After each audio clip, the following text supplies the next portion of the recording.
This is a PowerApps application with a modern multi-view gallery design which can switch between a list layout and a grid layout.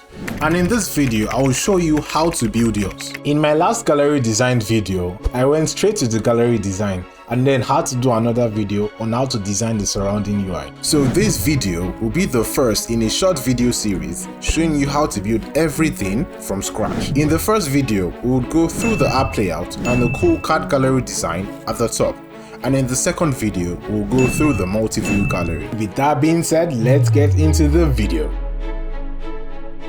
For today's demo, we'll be building a simple car lease management app, or actually just the homepage, and this homepage is going to contain details of all the cars. I've created a table in Dataverse to contain all car details, and for simplicity's sake, I've made it a flat table with no relationship, as the focus of this video is the UI. The table contains simple text fields like the car make, the car model, the license plate, and all of that. It also contains some date fields, some number fields for rates, and finally a choice field for the lease status, which can either be active, pending, or ended. So let's build our app now. Now we're in PowerApps Studio, and as usual, all apps and components built in my videos are available for download to channel members. And for those who want to follow these tutorials step by step, I've added a new membership tier that gives not only a base app template containing all components and images used to create the app, but also the dataset used in Excel format. You can then import both the app and the dataset into your data source to properly follow along these tutorials step by step. So join the channel today if you're interested. Now, let's initialize our app. The first thing I'll do is to set up the colors I'll be using on this app. And I'll use the named formulas for this. If you're unfamiliar with the named formulas functionality, it enables you to efficiently store static data that you would use around your app. The schema is variable name, equal sign, variable data, and finally, end it with a semicolon. For our colors, we are going to store it as a JSON variable. That way, we have just one variable for the whole color scheme rather than multiple variables. I'll name it custom theme, and then I'll do a key value pair for each color I want to store. I've also stored text versions of some colors, as we are going to be using some custom SVGs in this app. The next thing I'll set up is the SVG icons I'll use, and similar to the colors, I'll store it as a JSON variable.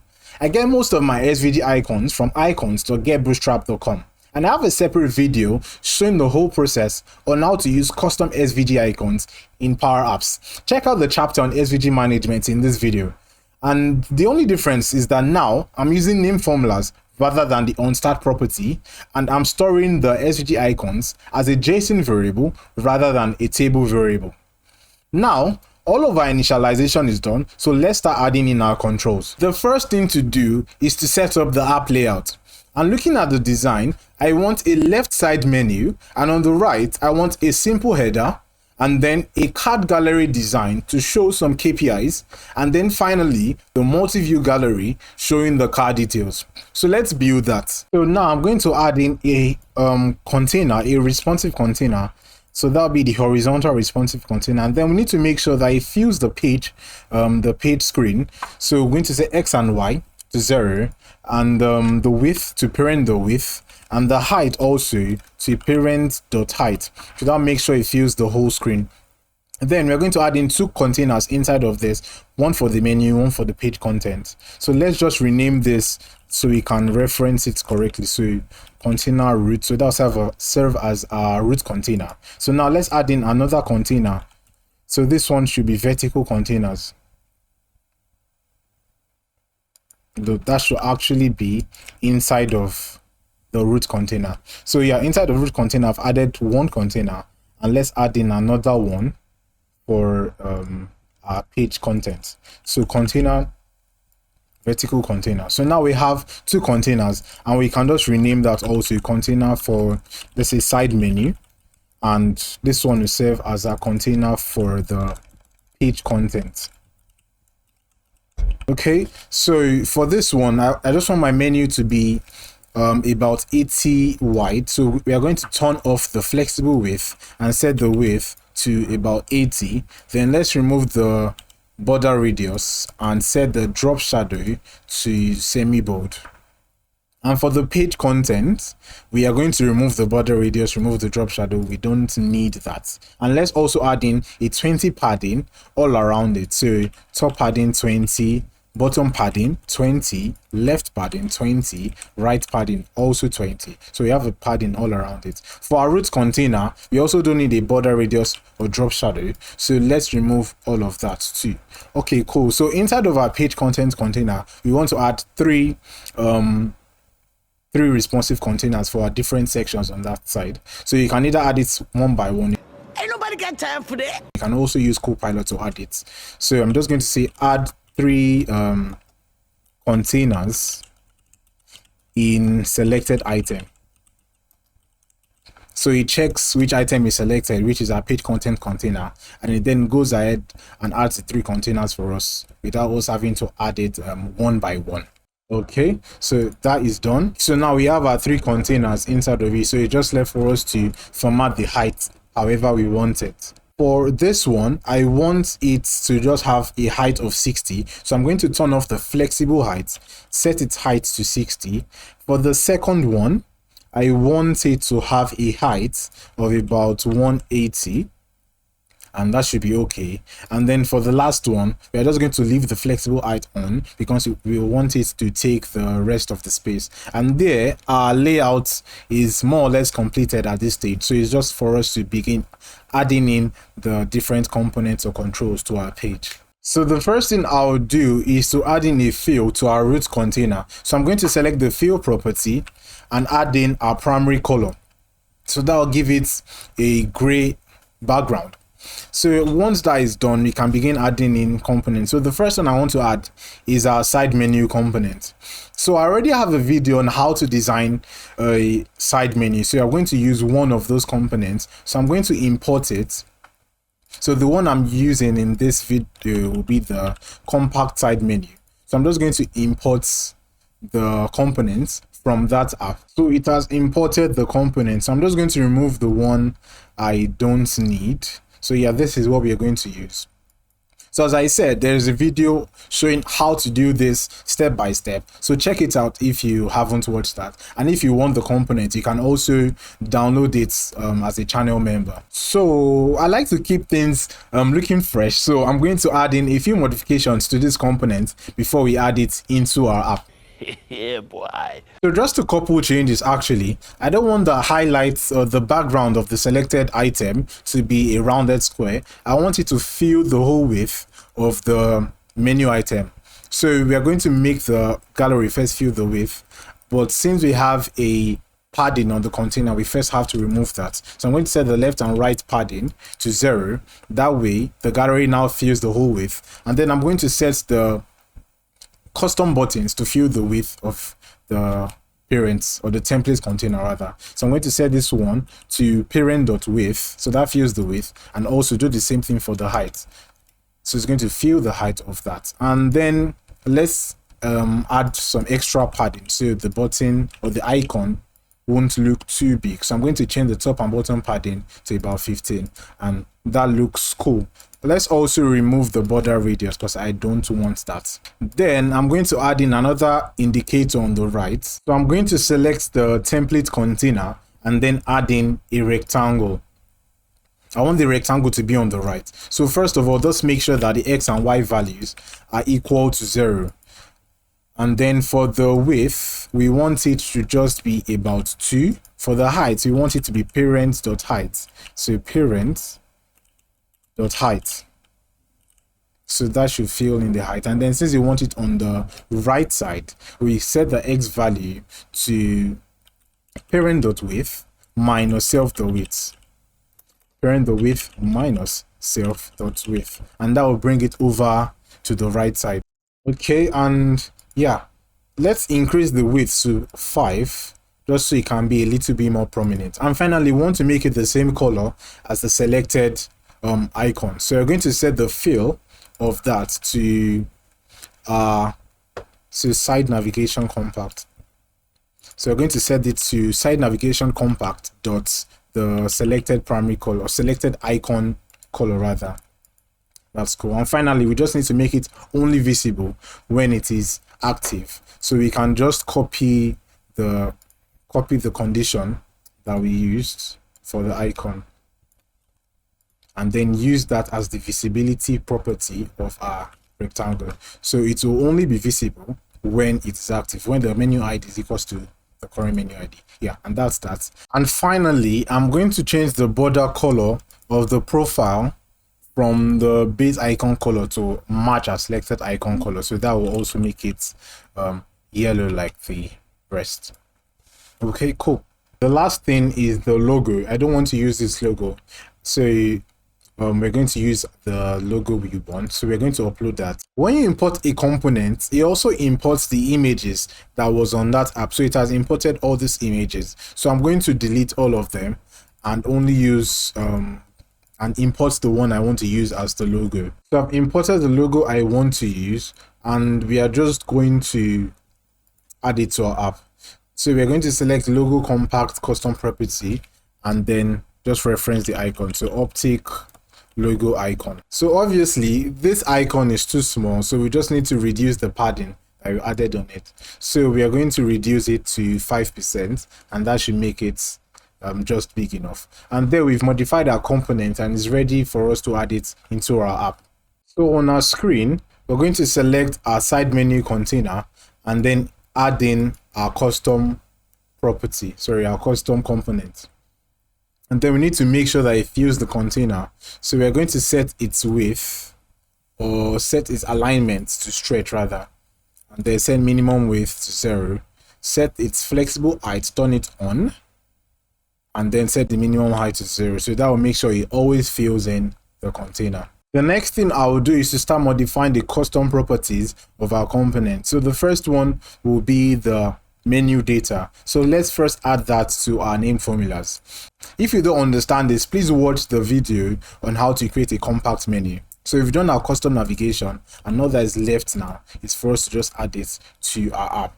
So we're going to select the menu content and then add in our custom navigation data. Now all of that is done, let's begin changing the colors. So starting from the nav BG, I'm going to use whites for that. And then the hover fill is fine, press fill is fine. The selected icon BG, I want to use the highlight color for that. So custom theme, the highlight color. So that's a light blue. And then for the base icon color, we are going to use the secondary text color, which is a dark gray. For the text version, also add a text version of the color too. And then for the selected icon color, we are going to use the secondary color. So that one is a blue. And then also add a text version for the actual SVG icons. And yeah, that's that. We are done with the colors. So let's move to the next thing, which is the page header. But before that, it has come to my attention that 82% of viewers are not subscribed to the channel. Why? If you've learned something in this video, please like the video and subscribe to the channel to get notified whenever I release new content. So let's get back to our video. So for the header, we're going to add in a text label and make sure it fills the height of the parent container. So I'm going to set its alignments to stretch and set the minimum height to 0. So its height will always be dependent on its parent container. For the width, let's turn on flexible width and leave the minimum width as 150. And then let's just change the text. So we're going to add overview as the text, and then the font, we want that to be little black. We want it to be 15, and semi bold should be fine. Okay, cool. Let's do the right side. So on the right, we want to add a button and a search text input. So let's add in a container for the right side. So I'm going to add in a horizontal container this time. So that will be on the right side. Make sure it fills the heights by setting its alignment to stretch and set the minimum height to 0. So its height is always dependent on its parent container. And then I want it to take 2/3 of the whole width of the parent. So we are going to set its fill portion to 2. And then this one is going to be have a fill portion of 1. So 1 and 2. So that's 30% or 33% and 66%. Right, cool. And let's just clear the border radius and drop shadow because we don't need that. And for this one, since we want it to start from the right, we are going to set its justify horizontal property to end. So basically anything we add inside this container will start from this side, from the right side. Yeah, so let's add in our custom button. So for this one, we are going to add in a non-responsive container this time, and that will serve as the base for our button. And I want the height to be static, and that will set it to 35. And for the width, we also want it to be static, and I think 200 will be okay for now. Let's add in a border radius of 10, and we remove the drop shadow because we don't want any of that. And then for the fill, I think we can use a blue, so let's use our secondary color, so that will serve as the base for our button. And then let's just rename this to custom button because we'll be using it around, we'll be using it a lot around the app, so we can just easily copy it and use it in another place. Okay, cool. So inside of this, let's add in a text label now. So add in a text label inside of that, and make sure it fills that container by setting its x and y values to 0, and then its width to parent.width and parent.height. Width and height, parent or width and parent or height respectively. And let's do the same thing for the height. All right, and let's change the text to register new leads, and we are going to reduce the font size. So let's reduce it to about 10. We're going to set the font weight to semi bold, and let's set the font type to little black. And obviously we can't use black, so we're going to change the color to a primary text color. Primary text color. It's actually the secondary text color. So secondary text color. Oh. It's tertiary text color. Don't have too many colors on your app, boys. If not, you get confused like me. Bro, I'm out, man. That nigga's tripping. Yeah, so yeah, that's it.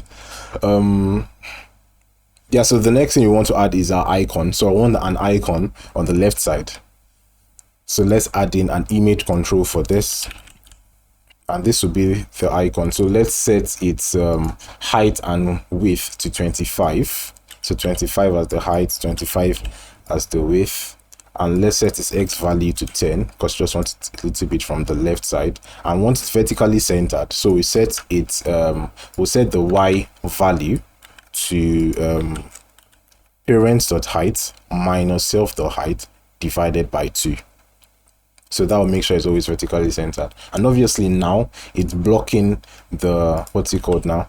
It's blocking the text. So we need to add some more padding to the left side of the text. So let's select the label for the text. And on the left, padding left, we're going to add in this formula. So 5 plus image1.x. Image1 is this control. So it's going to get the x value of this and the width of this, and then add that to the normal 5 left padding, and that's going to add enough space for the text and the icon without it overlaying each other. So now all that is left is to add in the icon, the custom HT icon, into the image control. So we're going to set the image property and just render the plus icon for that.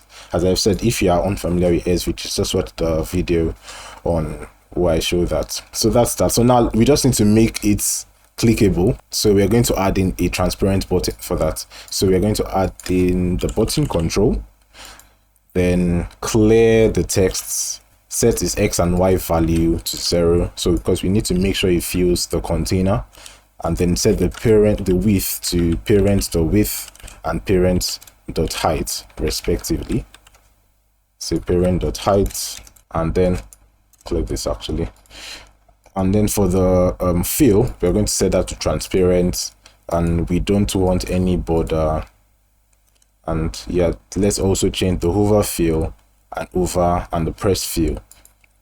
So let's just look for that to fill. So hover fill, we are going to use our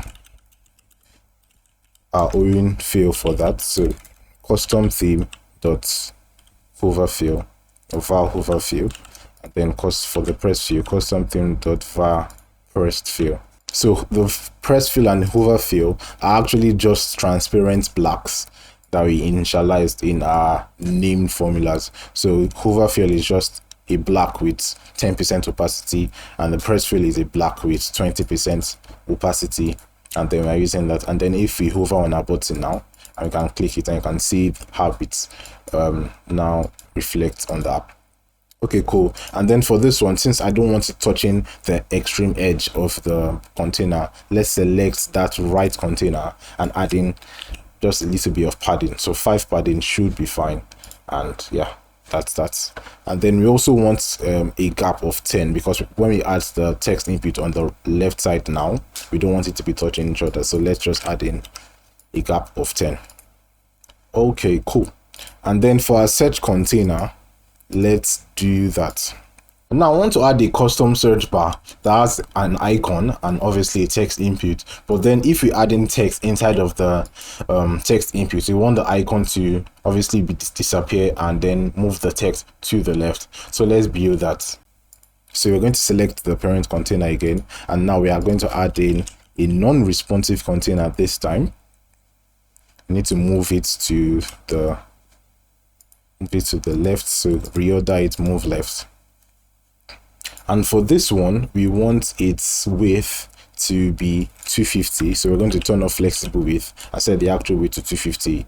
And we also want the height to be 35, so we select the alignment to center and set the height to 35, so that'll be the same height as our button. And then let's also set the border radius to match our button, and that's 10. Let's remove the drop shadow, and yeah, that is that. So now let's add in the actual text input.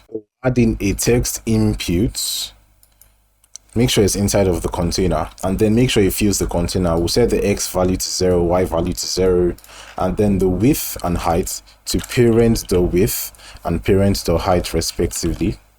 Let's do that. Parent the height. All right, so now let's just style it. We want the font size to be 9. The font type, let's set it to Lato. We don't want any default text. We're going to remove that. We're going to add in some hint text, and we'll just add search, and let's just add some dots there. Okay, space, and I guess that is fine for now. For the fill, we want it to be transparent. For the color, we want it to use our primary text color. Okay, so that will be black.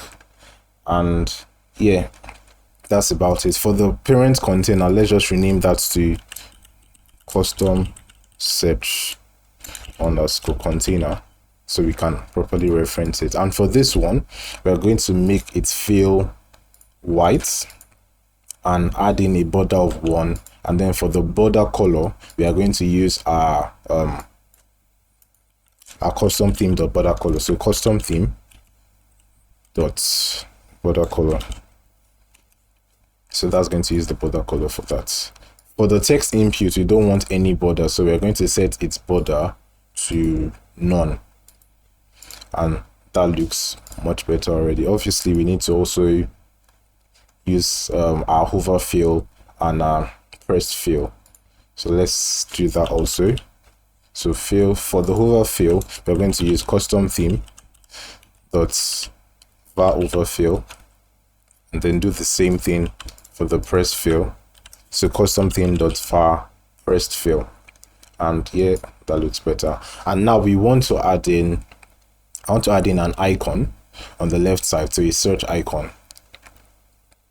So let's also add in an image control, or we can just actually just copy this one since it already has some things we need. So let's just copy that and paste it. So we want it about 10 from the left also, and then we want to use the search icon rather than the plus icon, and we also want it to be dark. So we're going to use the search, I'm going to use the secondary text color, and that would make it black. And let's also add in a little bit of padding around it. So 10, 10 should be fine. 10 and 10. Then let's make it fill the height of the parents. So parents the height, and that'll make sure it fills the height of the parents. Let's also increase the width to about 30, and I guess that is fine. I also rename it to search icon so I can properly reference it. Yep. So, and we also need to add in padding on this text input. So let's do that. So I want the icon to only show when there is no text, but then I want it to show I want the icon to only show when there is no text, and then when there is text I want it to be invisible. So let's add in some padding on the left side of the text input. So I'm going to add in this formula. So it's going to check if the cell, if it's blank. So if it's blank, it's going to add in itself padding. If not, it's going to add in 15 plus the width of the search icon.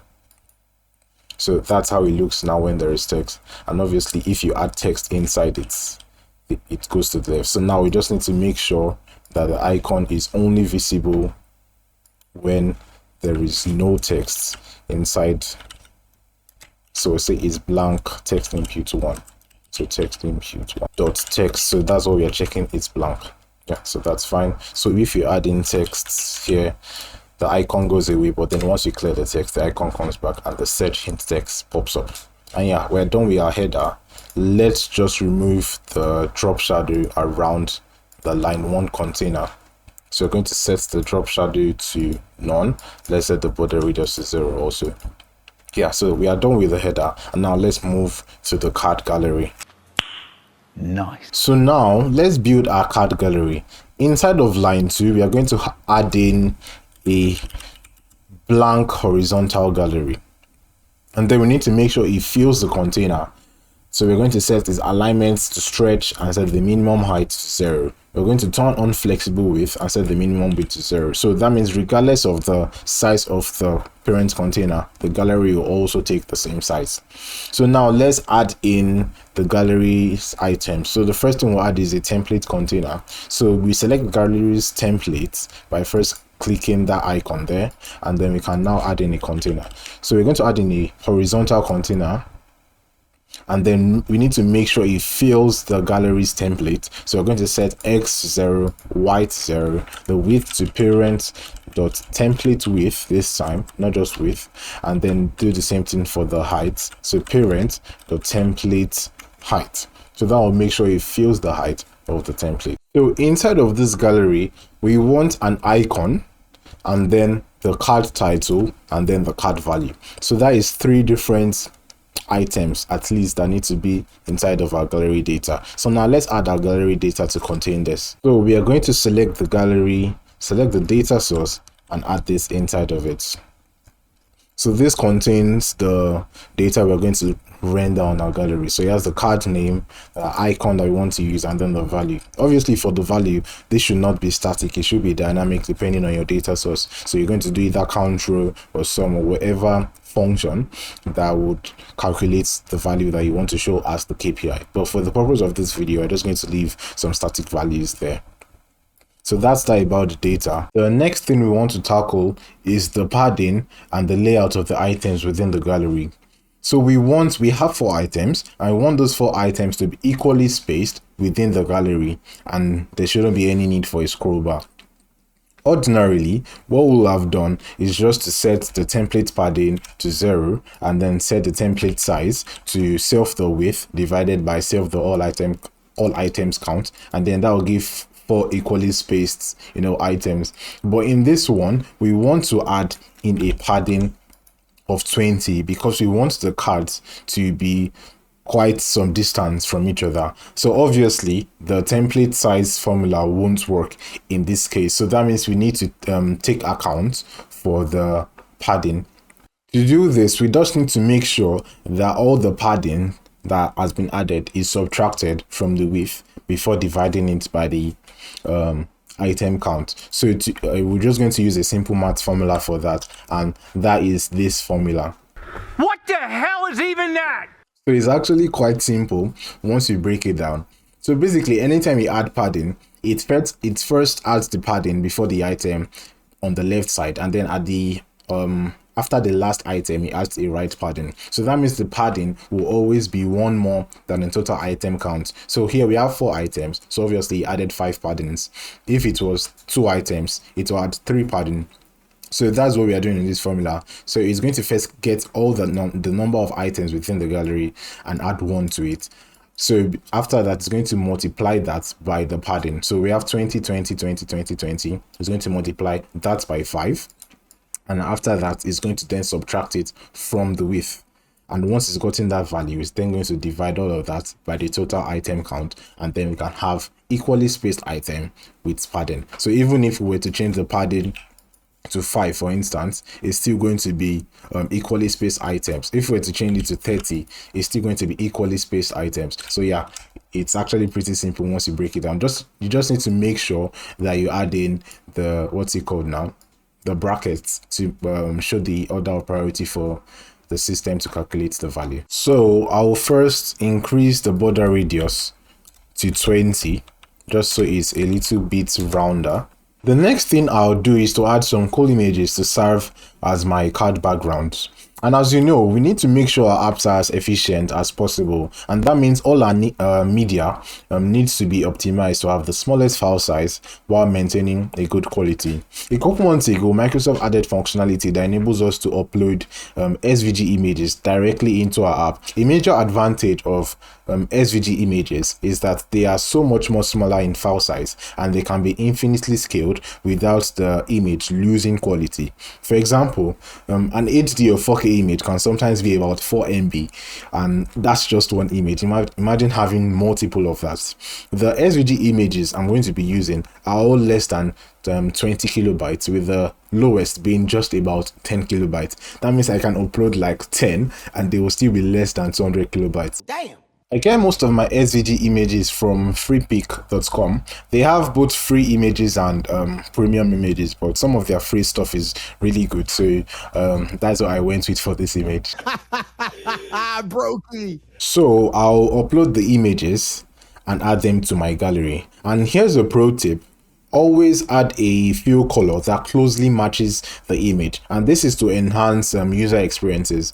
So media is one of the last things to load in a Power Apps application, and for users with slower internet connections, we want to make sure that they don't miss out on anything. And by adding a fill color with a similar color to your image, you keep your app's visual structure intact. So let's add the background to our gallery. So I'll select the gallery and then select the template by clicking this icon.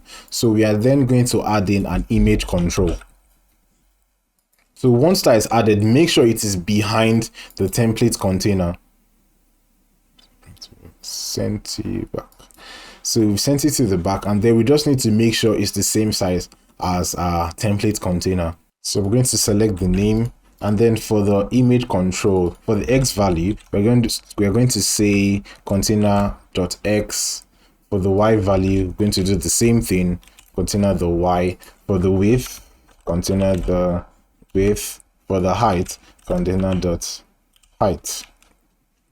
And then we also need to make sure that it has the same border radius. So for this one, we are just going to type it there. So 2020. So we're going to add in 20 also here, and that should be it. And then we just need to make sure we set the image position to fill. And yeah, there we have it. So we have our background image. I'll rename this one to container5_templates, so we can reference it easier. So now we are done with our background. Let's begin adding in the items. So first of all, we should change this to actually a vertical container because it wants the items to be stacked vertically on top of each other. So then we're going to insert text labels. For this one, make sure it fills the width of the parent container. So I'm going to set the alignment to stretch and set the minimum width to 0. So that's going to make sure it takes the full width.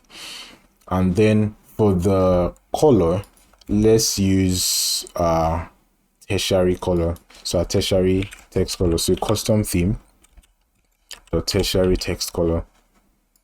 So that should be white. Great.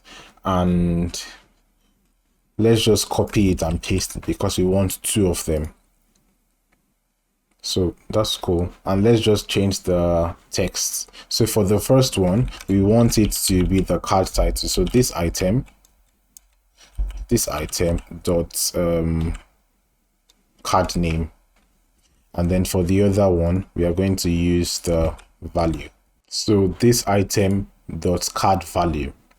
And then let's add in a padding around the container since we don't want it touching the edges. So we're going to select the container and then add in a padding of 20 all around. So 20 on the top, 20 on the left, 20 on the right, and then on the bottom, let's increase it to 25. And I guess that should be fine. And then let's also add in a container at the top for our icon. So we're going to select the parent container and then input a horizontal container this time. And just make sure it's at the top. So we're going to move it to the top. And then for the minimum height, we want to set it to 50. And that should be fine. For the card title, we want a height of 18. For the label, for the card value rather, we want a height of 40. So let's remove the drop shadow from this one and also set the border radius to none. Then let's style the text. So for the card value, so for the card title rather, we're going to use later. We'll set it to 9 and normal should be fine, I guess. And then for the card value this time, we're going to set it to little black, set it to bold, and set it to 20. I think 22 should be okay, right? That's fine. So now let's add in our icon. So this one is just going to be simple. We're going to add in a simple image control, and we want it to be at the top left. So for the container, make sure its alignment is set to start and the horizontal alignment is also set to start. And then for the image control, we want its height to be 35 and the width to be 35. So we'll turn off the flexible width and set the width to 35. And then for the height, we'll set it to start and set it to the actual height to 35. So that'll make sure it's at the top left. Okay. And now all that is left is to just render the icon inside. So you're going to select the image property, and then add in the icon. So he's going to use this item, the icon, and use the tertiary text color. And yeah, that's that. Let's add in a padding of 8 on the top, 8 on the bottom. And then for the fill, let's add in a bit of white color. So we're going to add a 50% white to it. So this is 50% opacity white. And then let's add in a bit of border radius around it. So we're going to add in a border radius of 10. And that looks great. I think the only thing we forgot was the image control. We also need to add the fill color to that. So for that one, we are going to use this item dot bg underscore color. So even if the image doesn't load, so let me just comment this one out. So before the image loads, for those with slower internet connections, this is what it will look like. But if we didn't have a background fill, it will just be white. And then since the text is also white, they won't be able to see the text. So yeah, that's that. Let's remove the comments. And we have our images back. Yeah, so that's that. As for the card gallery, the only other thing I want to do, we are going to set the delay item loading property to false. So basically this property, as it says, delays the item load for a few seconds and adds this spinner to it. But we don't want that. We want it to load as quickly as possible. So we set that to false.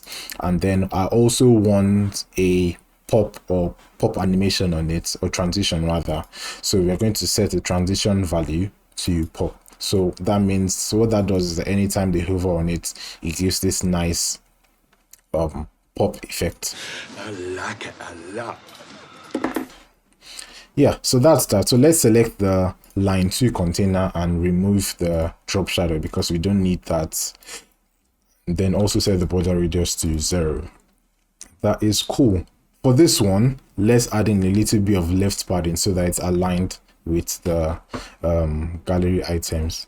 So we're going to select the line 1 container and then add in a little bit of left padding. I think 20 should be, yeah, 20 should be fine. Yeah, so that's aligned. And then for the icon of our components, let's just also increase the top padding. So just add 10 to the top, so from 20 to 30. Yeah, just so everything looks more aligned. Nice. That brings us to the end of this video. In the next video, we'll learn how to create a multi-view gallery that can switch between the list layout and the grid layout. So make sure to subscribe and turn on post notifications to get notified when I release the next video. Anyway, if you've enjoyed this video or at least learned something, hit the like button and follow me on LinkedIn. Thanks for watching. Catch you in the next one.